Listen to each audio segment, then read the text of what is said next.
Hello guys, in this video I'm going to be sharing the books that I successfully read this year and my top 3 books of the bunch. So that being said, let's jump right in. So my goal this year was to read 12 books, and I can boldly say that I successfully read 9 books. My plan was that for every single month of the year, I will read at least 1 book. But some months were just crazy, and so I was only able to read 9, which means some months I actually did not read any book. But before you judge me, this is way better than last year. Last year, I successfully read maybe 6 books, thereabouts. So I think I did well this year. The first book that I read this year is called I Am My Brand. Now, I read this book in January, and I actually did a review on my channel. I hired a brand manager at the beginning of this year, and she was basically helping me put my brand together. Shout out to Owana, that's her name, Owana Williams. So basically, she helped put my social media presence together, gave me a coherent feel online, and she also recommended this book. I would say that that was a good recommendation at the time because I was obsessed about branding early this year. I felt like people were talking about it a lot, but I didn't know what it meant. So I was obsessed about it. I was researching a lot about it, but I feel like this book brought it home for me. And the key point I took away from this book was that you are your brand. Your brand isn't just your logo, your fonts, or the colors, or all the physical things that we tend to associate with a brand. Your brand is also your personality, your vibe, what you always talk about, what you're known for, your reputation, and so on and so forth. And that was what I took away from this book, that your brand is way more than the aesthetics. And I did a whole deep dive review on my channel, and you can check it out in the playlist at the end of this video. So in the month of February, the book for the month was The YouTube Formula by Daryl Eves. Yes, guys, this was the book I read in the month of February, and I really liked this book. Like, at the time, I was trying to make sense of YouTube. And I think the books I read could also give you like a sort of highlight into what was going on in my life at that point.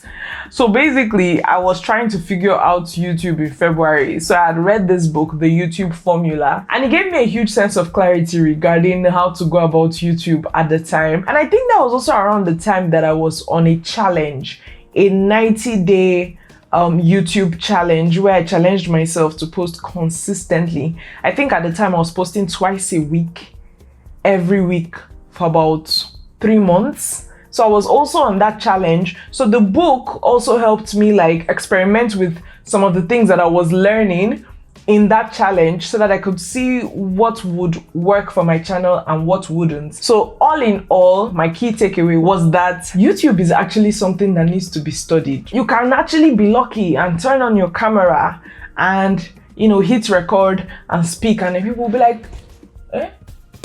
Creating content in Nigeria is a hazard.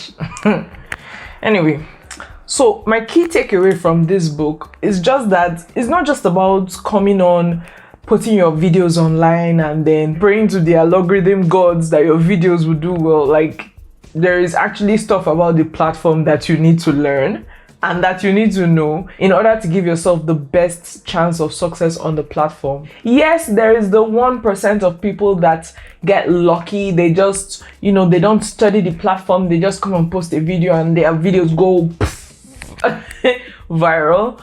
But that is like I said, 1%. I mean, people are out there writing like actual books on the topic, so that tells you that there is a lot to learn. I also did a whole video summarizing the key takeaways I got from this book. I will leave it in a playlist at the end of this video if you want to check out the summary of the book. In March, the third book that I read was Business Secrets from the Bible. So this was around the time I actually started getting a lot of clarity about what I wanted my niche on YouTube to be about. So I knew that I wanted to talk about business from the perspective of a Christian and productivity from the perspective of a Christian. So, I mean, this book just came around at the perfect time. I mean, of course, I also did a summary of this book on my channel, but I also gave a disclaimer that I did not agree with every single thing that the author said, simply because the author is coming from the perspective of a Jew. He's a Jewish rabbi, if I'm not mistaken, and I'm Christian. So, I mean, there are some clashes in beliefs, but a lot of the business advice that was given in this book were actually really solid advice. So, my key takeaway from this book was actually specialization. Like, pick something and stick to it and pay people for the other things that you're not doing and focus on what you're good at. It ran very deeply for me, and it just emphasizes the importance of focus. In the month of April, the book that I read was $100 Million Leads by Alex Hormozi.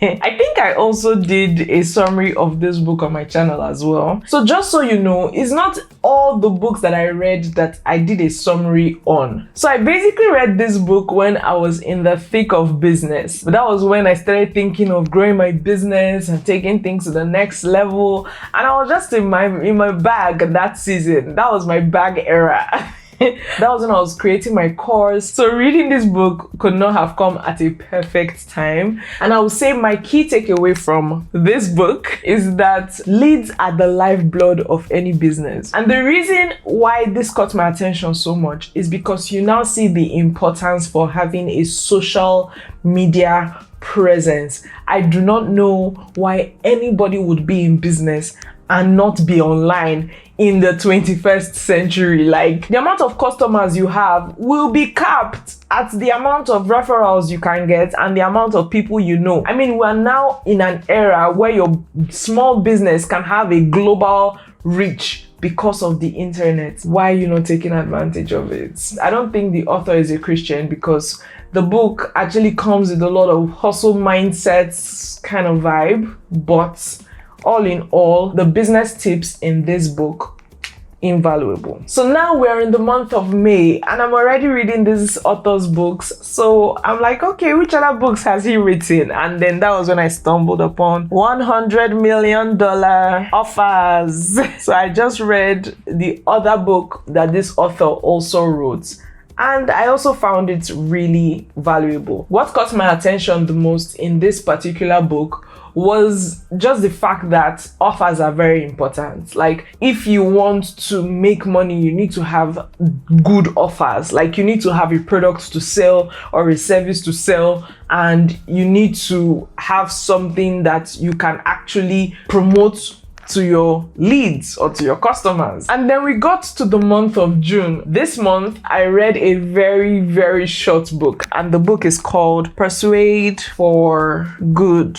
I came across the author of this book on YouTube. So what caught my attention the most in this book was just the way they emphasized the differences between convincing and persuading. A lot of people feel like to get people to buy your stuff, you have to convince people to buy your stuff. Convincing is basically like manipulation in a sense. It's like you're trying to get someone to do something that they do not want to do. Persuasion, on the other hand, which is, I mean, the book is titled Persuade for Good. Persuasion, on the other hand, is basically when you are giving people reasons to do the things that they already want to do. So it's just like a little nudge. You're not forcing anyone to do anything. You just have the skills to uncover people's desires, and if those desires are in line with the product or the services that you offer, then hooray, you're a good match.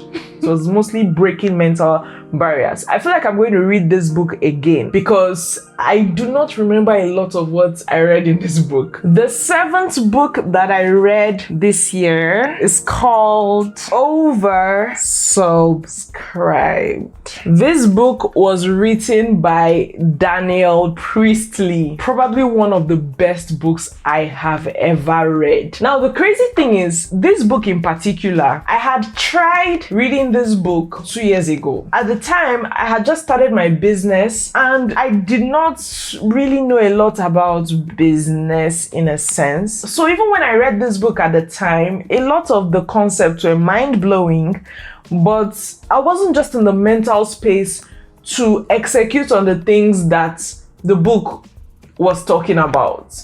However, I am so grateful to God that at the time I read this book, because at the time I read this book, I was struggling with basically like talking to people about the products and the services that I was offering. This book just took away that fear and put in the confidence in me to be proud to sell my products and services. My key takeaway from this book was how to balance the forces of demand and supply. Now, you know, when you were in secondary school and they taught us about demand and supply in economics, yeah, when they taught me that at that time, I was like, what are these people talking about?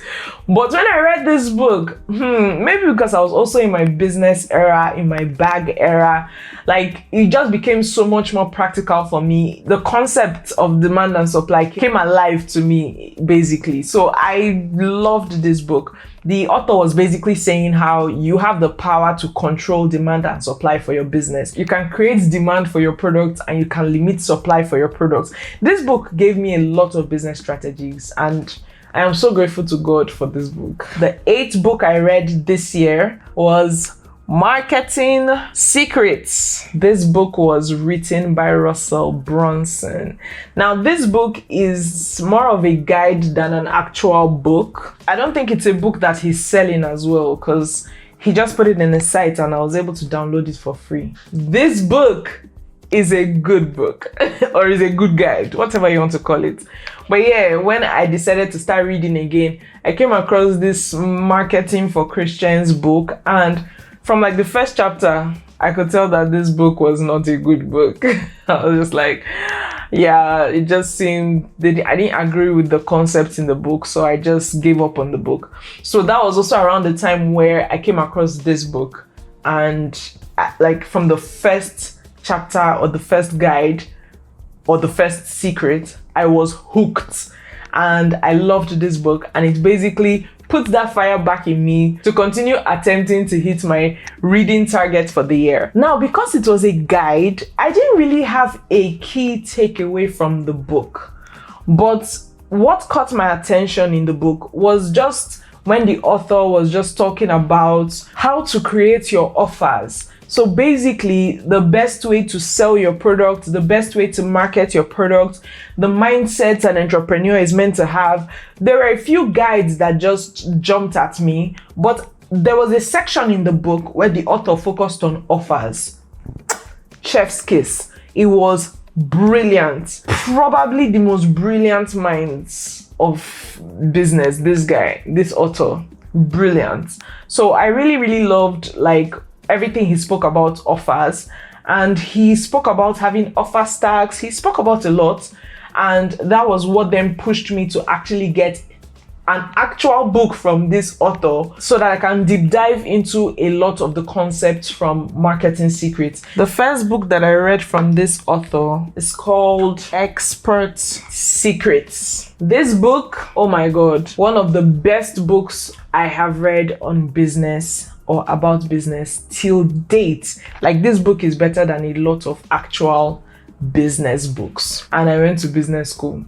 So yeah, guys, this was the last book that I read before recording this video. I'm still going to read more books from this author, but what caught my attention the most in this book was the concept of story selling. Story selling, brilliant. He was basically talking about how to basically position yourself as an expert in your industry, and then basically how to sell your products and services, you know, as an expert in a way that would actually convert people into buyers. That was basically what the book was about. And the concept of story selling was just basically selling by telling stories. Brilliant. So yeah, that is all the books that I read this year and the key takeaways from each and every one of those books. Now, the books that made it into my top 3 best books of this year, of course, you know, this book had to make it because this book was just very eye-opening and very actionable. So the second book that made it was Business Secrets from the Bible. This is another book that I really liked, and I think a lot of my viewers resonated with this book as well. And the author of this book actually also shared a link to the YouTube video of me summarizing this book. So that was like, wow. This book gave me permission to talk about business from the lens of a Christian. And the third book that made it into my top 3 favorite books for 2024 is Oversubscribed. So these were my top 3 books for 2024: Expert Secrets, Business Secrets from the Bible, and Oversubscribed. Amazing, amazing, amazing books. If you're thinking of getting into the business world, I would honestly recommend these 3 books, and I feel like they will change your life because they honestly changed mine. That being said, if you're just coming across my channel for the first time, hey there, my name is Benny and I am a business developer, coach, and consultant. I help Christians go from broke and burnt out to profitable and purposeful. If that sounds like you, kindly hit that subscribe button down below. If you got any value from this video, kindly hit that like button. I'm gonna leave a playlist of all the books I was able to successfully summarize at the end of this video, so you can check it out. See you there.